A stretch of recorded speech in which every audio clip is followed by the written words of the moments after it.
Hola, ¿cómo están? Hoy venimos a hablarles sobre la obra Aluvión de Fuego, escrita por el autor Óscar Cerruto, publicado en el año 1935. La historia trata sobre un joven hijo de terratenientes, Mauricio de Santa Cruz, que vive junto con su madre, su hermana y su tía en un ambiente cómodo con buena posición económica. Mauricio siempre era apasionado por la lectura.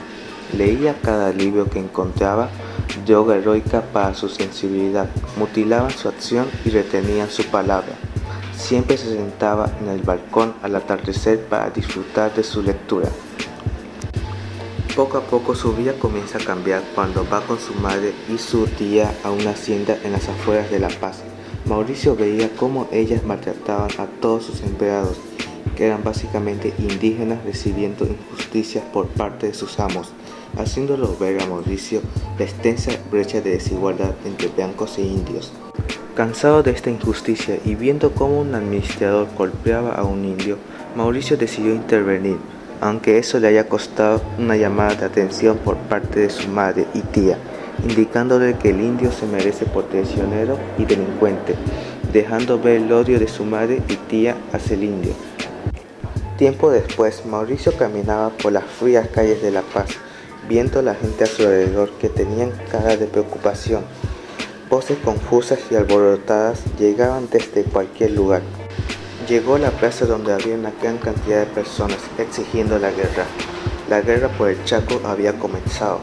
Metiéndose entre la multitud, vio en el centro una persona lanzando un ardiente discurso, hablando sobre el honor y el valor de estos soldados al entrar a la guerra, cautivando a los más jóvenes, incluyendo a Mauricio, que ha decidido entrar al ejército a pesar de que perdería sus privilegios.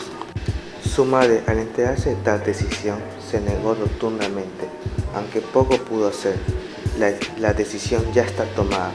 Mauricio, luego de despedirse de su madre, entre abrazos y lágrimas, partió rumbo al cuartel para unirse a su batallón. Si bien Mauricio pensaba que partiría directamente al Chaco a luchar contra los paraguayos, no fue así. Fueron marchando a Oro Nuevo, un pequeño pueblo del altiplano. Llegando la noche, los soldados se detuvieron para cenar en torno al fuego, formando círculos en distintos puestos de campamento. La noche había caído, ya, desplomándose sin estrépito. Los soldados se detuvieron alrededor de la hoguera. Mauricio estaba medio recostado sobre una manta, observando el fuego mientras escucha a lo lejos un grupo de soldados conversando que terminó en una discusión, dejando ver la gran desunión de los soldados que podría ser aprovechado por el enemigo. Cada soldado tenía un punto de vista sobre la guerra, sus causas, comparándola con Chile y Perú, bajo la doctrina que le habían plantado sus líderes políticos. Mientras los soldados estaban en Oro Nuevo, circulaban noticias que preocupaban a las autoridades militares. Los indios se han rebelado. Este se había originado en el distrito de San Juan, en Pintantora, que se expandió rápidamente alrededor. Muchas de las autoridades culparon al gobierno por darle más reconocimiento al indio, como si fueran estos animales que deben ser controlados. Pero eso lo contamos después. Ahora vamos con Mauricio. Él estaba con sus camaradas en el cuartel pasando la noche hasta que apareció su comandante, avisando al grupo de que tienen permiso para circular libremente en Oro Nuevo, con la condición de que no bebían de más. Mauricio y su grupo caminaban por las calles frías y alegres, bajo una noche sin estrellas. Llegaron a una chichería que crepitaba como un fogón encendido. Los jóvenes se entraron con la idea de desahogar sus penas a través del alcohol. Por cada vaso de alcohol que entraba en su cuerpo, se sentían más aliviados y veían cómo el tiempo pasaba rápido. Mauricio sentía la mirada de una joven llamada Jacintita. Después de un cruce de miradas, Jacinta se le acercó para sacarlo a bailar, y dejándose llevar por el calor de la cerveza y por los suaves movimientos de Jacinta, intentó someterla. Ella se negó y acabó esto en un alboroto en el local. Para evitar mayores problemas, se llevaron a Mauricio y a todo el grupo directo al cuartel. El comandante se puso furioso al ver que sus hombres lo desobedecieron sus órdenes, pero se sorprendió que Mauricio era el más borracho. Como castigo lo metió en un calabozo. Siendo ya confirmada la noticia de que los indios se han rebelado, se convocó a una reunión de emergencia a todos los jefes policiales y militares de la zona para tomar una decisión. En esta se decidió organizar la defensa del pueblo y los de alrededor, ya que los grupos insurgentes se acercaban. Por su parte, don Rudencido, ministro de Estado, ordenó la movilización del ejército y la policía para apresar o matar a todo aquel que estuviese relacionado con la insurgencia. Por su parte, Mauricio, al enterarse de tal decisión, se sintió indignado, llegando a cuestionar a sus superiores, más cuando vio cómo ejecutaban a 2 indios entre risas de sus verdugos. Cansado de tanta injusticia, Mauricio quiso convencer a su superior de que cesaran las ejecuciones luego de la insurrección, aunque eso nada pudo cambiar su opinión y continuaron con las ejecuciones a líderes indios. El coronel los acusa de traición. Sin más remedio, Mauricio y sus amigos decidieron escaparse de la cárcel en medio de la noche. A pesar de que fueron descubiertos y perseguidos a tiros, pudieron escapar a través de la pampa oscura. Se refugiaron en un centro minero. Las cuadrillas de relevo para el turno de la madrugada, acabadas de salir del fondo de las minas, se lanzaron al sitio del suceso. 6 horas de sueños escasas, y el otro día, antes de ver aún la cara que traía el alba, ya debían hallarse metidos en lo más hondo de la tierra, rascando el bloque del metal. Los hombres volaron hasta el cerro para llegar al socavón del mal paso, llamado así por la rajadura enorme que en boquete abierto por un desplome ocasionado por la dinamita. Caminaban en silencio, aunque de vez en cuando alguno lanzaba un comentario que rodaba solo como una piedra por las paredes del barranco apoyado en el cerro. Coincidió con el alza del estaño. Ambas noticias corrieron paralelas por el campamento. Una venía de las oficinas de la administración. El alza del estaño significaba el destierro del hambre de sus amarillos escuadrones. La otra, llena de duelo y manchada de sangre, bajaba de los socavones. 30 obreros habían sido aplastados por un derrumbe de tierra. El hecho alojaba a los mineros en un clima de vientos contrarios, entre 2 emociones como entre 2 ciudades enemigas.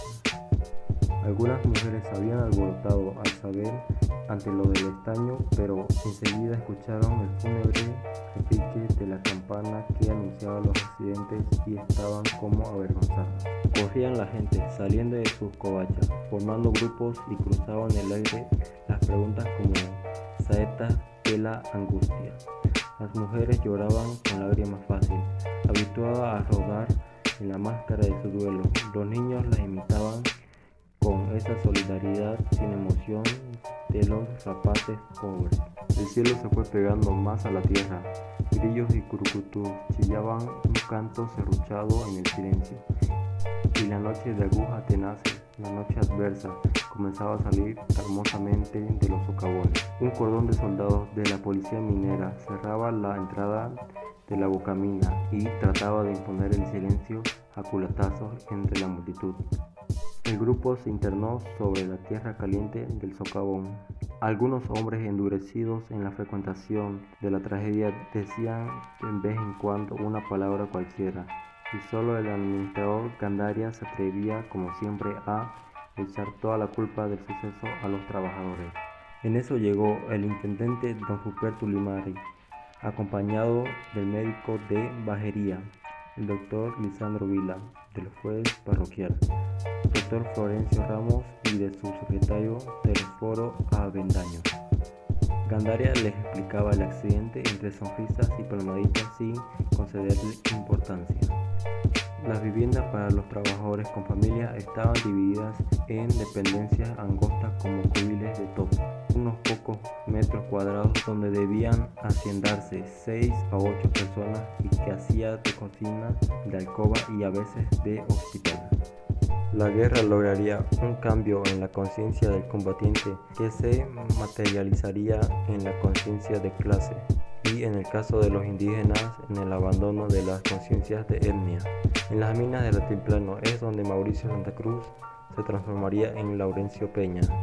Su nueva faceta de minero activista le permitiría ser un actor de la formación del sindicalismo minero. Es en el exterior de la mina donde se desarrolla el interés de Mauricio. La mina se convierte en una manifestación de crueldad, como una presencia identificada en la opresión de la oscuridad. Se describe la dura y sacrificada vida del minero boliviano, además de reflejar otra guerra interna, sindicalistas mineros y fuerzas armadas. Es en esta faceta donde se concreta su nueva postura ideológica, reflejada en su cambio de nombre y posición social, postura que sostendrá hasta el final de su vida. Será en los enfrentamientos contra las fuerzas armadas de Mauricio. Ahora Laurencio moriría. Una bala que le alcanzó en el vientre lo había tumbado, medio roto en dos pedazos sobre la punta de una roca. Se mordía levemente el labio inferior, como si la mitad de una puteada se le hubiera quedado en la boca. El alba le resbalaba dulcemente en la cara. Algunos mineros se agruparon sobre el moribundo, como tratando de evitar que se apagara la débil llama de su destino. El día amanecía triste sobre sus corazones, saltando con sus largas piernas entre los riscos.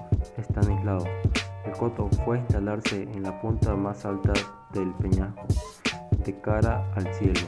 Su figura desmesurada se destacó como encendida sobre el fondo luminoso del amanecer. El viento de la madrugada había barrido la tempestad, pero eterno y sin reposo. El viejo viento sin edad agolpaba ahora tropas de nubes al sudeste del cielo. Allí está el Chaco, pensó el coto, donde se abaten para hacer de nuevo nuestros hermanos. Creyó ver rayos de luz en el corazón de las tormentas. Arriba, el sol flameaba ya como una bandera.